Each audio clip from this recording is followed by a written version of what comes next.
ওকে তো ভাই বিজয় স্যারের জননায়কের নিয়ে ফাইনালি একটা অফিসিয়াল রিলিজ ডেট পাওয়া গিয়েছে। আরেকদিকে মার্কো 2 না আসলেও ব্রুটাল ভায়োলেন্সের মা বোন এক করতে আসতেছে নন্দমুরি বালাকৃষ্ণা। তাছাড়াও রণবীর সিং আবার ধুরন্ধরের মতো ব্লকবাস্টার দেওয়ার পরও তাকে 40 কোটি ফাইন দিতে হচ্ছে।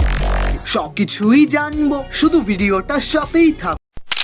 প্রথমেই কথা বলি মার্কো 2 মুভিটা নিয়ে। ভাই মার্কো মুভি আসার পর তো পুরো ইন্ডিয়ান সিনেমাকেই বদলে দিয়েছিল। সব দর্শকরাই যেখানে টিল অ্যান্ড অ্যানিমালকে ইন্ডিয়ান সিনেমার মোস্ট ব্রুটালিটি ট্যাগ দিয়েছিল, কিন্তু তারপর যখন 2024 সালে মার্কো সিনেমা আসে, ভাই আসল ব্রুটালিটি যে কাকে বলে ওটা মালায়ালাম ইন্ডাস্ট্রি প্রমাণ করে দিয়েছে। যার পর সবাই এটা দ্বিতীয় পার্টের জন্য অপেক্ষায় ছিল। বাট উন্নি মুকুন্দন যে মুভির হিরো, সে দ্বিতীয় পার্টে আরো বেশি নেগেটিভ অ্যান্ড কাটাকাটির সিন শুনে ওই প্রজেক্টটাকে ওখানে বাতিল করে দেয়। কিন্তু এর মধ্যেই আবার শোনা যায় কি এন্টারটেইনমেন্ট প্রোডাকশন মার্কো মুভির রিমেক রাইট কিনে নিয়েছে। তবে এর মধ্যে একটু টুইস্ট হলো, মার্কো সিকুয়েল লর্ড মার্কো যেটা নাম হওয়ার কথা ছিল, ওই মুভির গল্পও কিন্তু আমরা তেলুগু ভার্সনে দেখতে পারবো। সোজা কথায় আমরা মার্কো সিনেমায় যা যা দেখেছি ওগুলো তো রিমেকটাই দেখতে পাবোই। সেই সাথে ওই রিমেকে আমরা লর্ড মার্কো মুভিরও যা যা গল্প দেখানো উচিত ছিল ওটাও আমরা দেখতে পাবো, যেটা ভাই আমার হিসেবে খুবই ভালো একটা ডিসিশন। আর হ্যাঁ, এই মুভির লিড রোলে কিন্তু থাকবে বালাইয়া।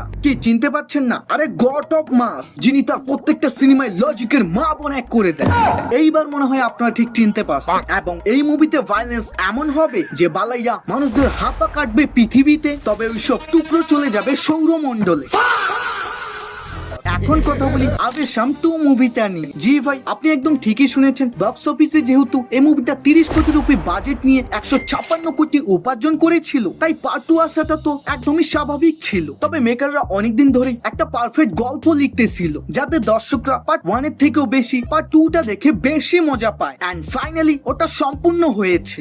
বর্তমানে তার প্রি প্রোডাকশনের উপরে কাজ চলতেছে এবং খুব শীঘ্রই শুটিংও চালু হয়ে যাবে। আর রিলিজ নিয়ে জানা গিয়েছে নো ডাউট 2027 না হলে 28 এর মধ্যেই রিলিজ হবে।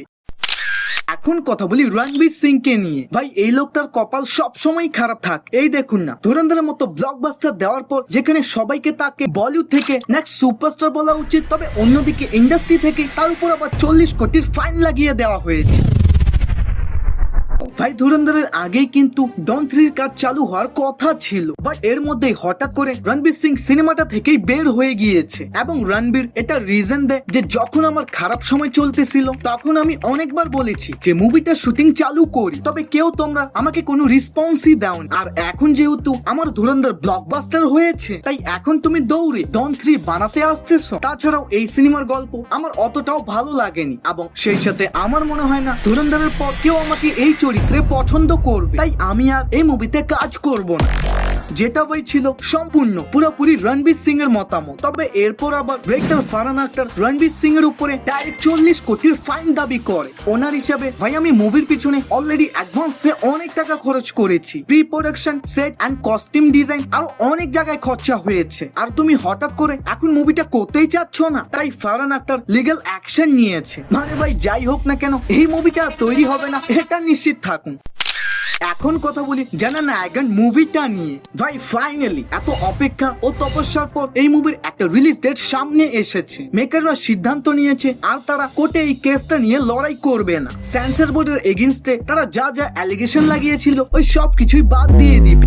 কেসটাকে তারা উইথড্র করবে, এবং তারা অলরেডি মুভিতে বেশ কিছু কাট করে সেন্সর বোর্ডকে নতুন ভাবে জমা দিবে। দেন সেন্সর বোর্ড তাদের যা যা বলবে তারা ওই সব কিছুই মানতে রাজি, কারণ মেকাররা প্ল্যানিং করেছে এই ফেব্রুয়ারি মাসের 20 তারিখেই মুভিটাকে রিলিজ দেওয়া। না হলে এভাবে কেসটা লড়তে লড়তে আরো 1-2 মাসও চলে যেতে পারে, যা আই থিঙ্ক একটা গুড ডিসিশন। বাকি খুব শীঘ্রই আমার নতুন সেটআপে ফেস ক্যাম ভিডিও আসবে, তাই অবশ্যই চ্যানেলটাকে সাবস্ক্রাইব করে রাখো।